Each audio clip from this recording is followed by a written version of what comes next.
Dans cette vidéo, on va voir comment passer de cette photo à cette photo. C'est parti. On se retrouve dans Lightroom et le premier truc qu'on va faire, c'est qu'on va virer ce gros plot super gênant dans Photoshop. Donc pour ça, je vais préparer ma photo dans Lightroom.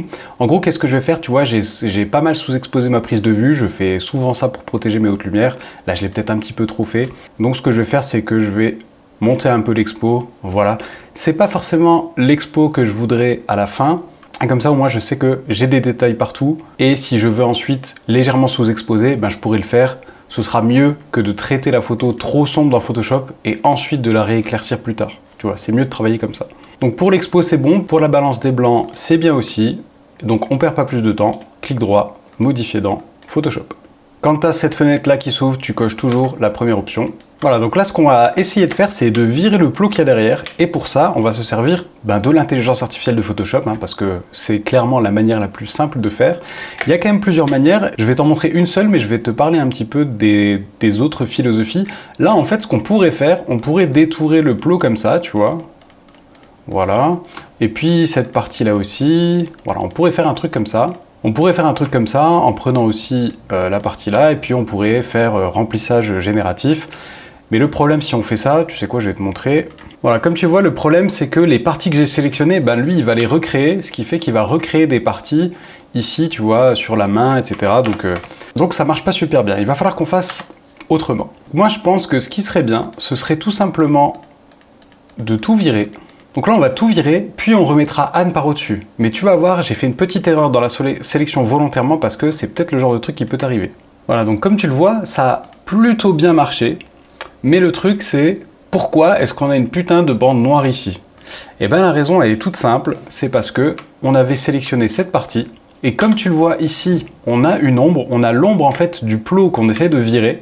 Et si on ne sélectionne pas cette ombre aussi, eh bien, Photoshop se dit que pour que ce soit raccord avec ce qu'on n'a pas mis dans la sélection, avec la photo, eh ben, il faut qu'il mette une ombre ici. Et du coup, il aurait même très bien pu, je suis étonné qu'il ne l'ait pas fait, mais il aurait très bien pu générer un autre plot ici pour que l'ombre, la continuité de l'ombre soit logique. Donc, ce qu'on va faire en réalité, c'est qu'au lieu de sélectionner cette partie, on va également rajouter l'ombre avec. Voilà. Voilà. Et maintenant, en rappliquant le remplissage génératif, ça devrait fonctionner. Ok, c'est beaucoup mieux, beaucoup mieux. Maintenant, on a quand même un petit problème, c'est que si tu regardes cette photo comme ça, et donc honnêtement, si tu vas la poster sur Instagram ou faire ce que tu veux avec, globalement, à part faire un grand tirage, globalement, ce sera très bien. Mais si on zoome un petit peu, regarde bien ce qui se passe. Normalement, ici, là, sur mon curseur, tu dois voir qu'il y a une différence. Ici, on a le sol qui est plutôt net, et ici, on a un sol qui est ultra flou. Et on voit même ici... Regarde, tu vois, voilà, avec les pointillés, tu verras mieux. Ici, on a un sol qui est presque très net, et ici, on a un sol qui est tout flou. Comment est-ce que ça se fait? Eh bien, tout simplement parce que quand Photoshop te génère des pixels, à ma connaissance, il te génère 1 million de pixels. Ça a peut-être évolué depuis, mais quand je vois la définition de ce qui est généré, je pense que c'est toujours le cas. Photoshop te génère 1 million de pixels, ce qui fait que si cette sélection, elle fait plus de 1 million de pixels, et honnêtement, c'est largement le cas ici, et ben en fait, il va te générer 1 million de pixels, puis il va les étirer pour que ça remplisse ta sélection. Ce qui fait que tu peux pas vraiment avoir un rendu ultra net à l'intérieur de ta sélection. Et donc pour contrer ça, on a deux méthodes. Mais d'abord, je voulais te montrer qu'est-ce que ça donne un carré de 1 million de pixels, c'est-à-dire 1000 par 1000. Voilà, ça c'est 1 million de pixels, tu vois. Donc si je fais une sélection plus grande que ce truc-là, et c'était effectivement le cas, et bien en fait Photoshop il va générer quand même 1 million de pixels, pas plus, et il va étirer les pixels, ce qui va donner ce rendu flou. On a deux solutions, soit on fait des sélections, on fait des petites sélections, tu vois, on pourrait faire des petits bouts par petits bouts, tu vois, on pourrait sélectionner juste la zone là, puis faire un remplissage génératif par intelligence artificielle, puis ensuite on fait le reste, puis le reste, etc. Donc bref, on se fait un petit peu chier.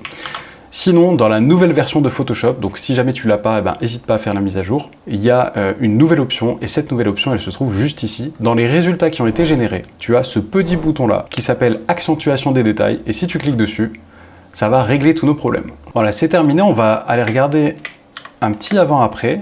Voilà, tu vois qu'il y a beaucoup moins de différence entre l'intérieur et l'extérieur. On peut aller regarder ce qui se passait avant l'accentuation des détails, et après accentuation des détails. Je sais pas si tu le verras vraiment bien avec la qualité YouTube, mais c'est quand même vachement mieux comme ça.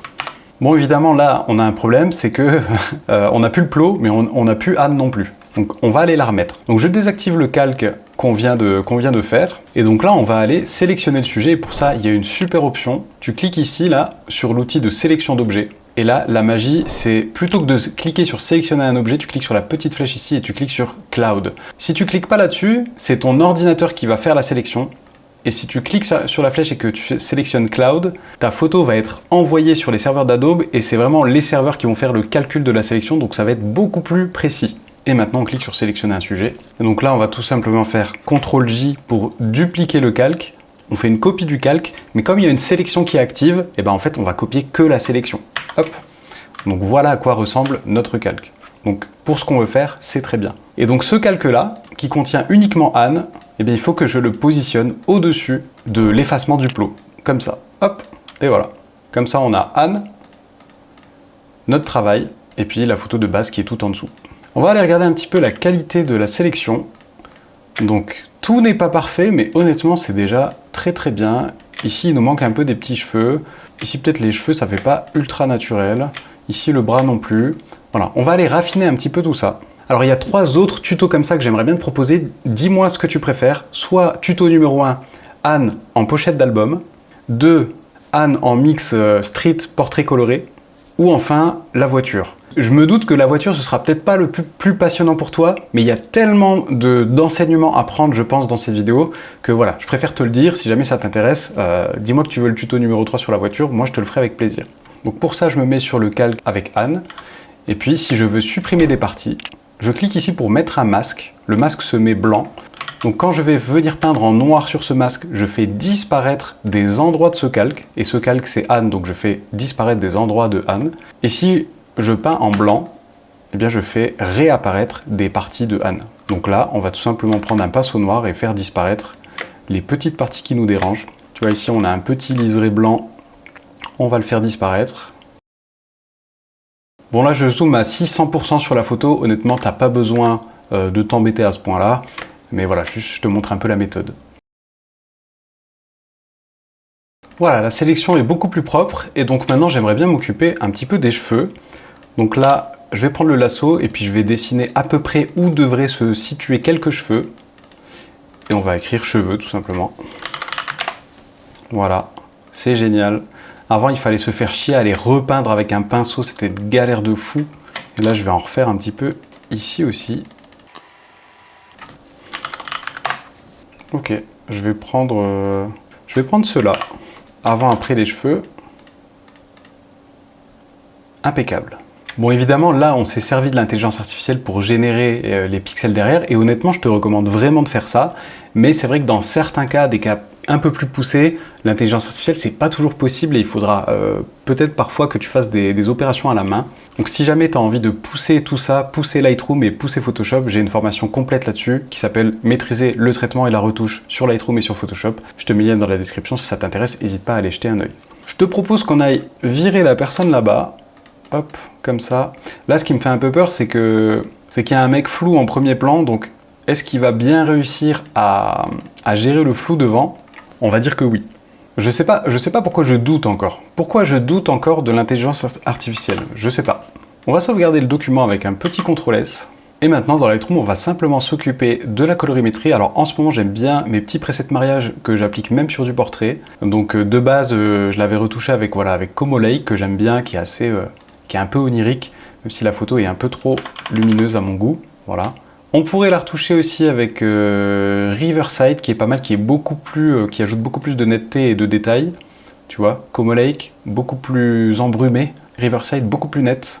Bon, Riverside marche très bien. Venice, qui est un peu plus froid. Voilà. Bon, je t'ai promis qu'on le ferait avec Como Lake, donc on le fait avec Como Lake. Voilà, si jamais mes presets de mariage t'intéressent, ben, je te les mets en lien aussi dans la description. En tout cas, sache que tu n'as pas besoin de mes presets pour mettre un petit style colorimétrique sur cette photo. Comme tu le vois, il y a plein de presets qui marcheraient très bien. D'ailleurs, même dans mes presets de portrait, celui-là, il marcherait bien. Celui-là, il marcherait très bien aussi. Donc voilà, mets le preset que tu veux, des presets que tu as trouvé sur Internet, gratuits, payants, ou des presets que tu as déjà fait. L'essentiel que je voulais te montrer, c'était surtout la manipulation dans Photoshop.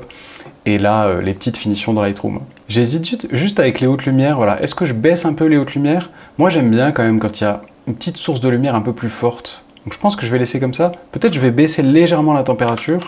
Voilà, -5. Et peut-être que dans le mélangeur de couches, je vais un tout petit peu accentuer le vert de la robe pour qu'il se détache un petit peu plus du jaune. Comme le vert et le jaune, c'est deux teintes qui sont une à côté de l'autre, pour faire se détacher un petit peu plus Anne, on pourrait faire en sorte que le vert il parte un peu plus vers le bleu. Ce qui est déjà un peu le cas dans mon preset de base, tu vois. Donc je vais remettre la saturation à fond. Déjà, rien que ça fait du bien. Et tu vois, si je remets les verts comme ça, bah en fait, le vert il est assez proche du jaune, même si évidemment il est beaucoup plus saturé. Mais plus je fais aller le vert vers le bleu, et plus du coup cette teinte elle se détache de l'arrière-plan. Si toutefois on a besoin de faire se détacher Anne de l'arrière-plan qui est déjà sur un fond clair avec des passants flous autour. Mais bref, tu vois ce que je veux dire. Voilà, pas trop chimique le vert bleu. Et puis ça me semble pas mal. On va se faire un petit avant-après. Voilà, ça c'est avec notre petit style colorimétrique. Et si on repart à la photo de base, voilà, ça c'était la photo de base et ça c'est la photo terminée. Si jamais tu veux retrouver mes conseils à l'écrit, tu peux rejoindre ma newsletter. J'envoie minimum un mail par semaine en ce moment. Et si jamais tu veux que je te montre comment est-ce que je retouche une photo comme le meilleur photographe d'Instagram, je te laisse avec cette vidéo. C'était Chris, prends soin de toi. Salut.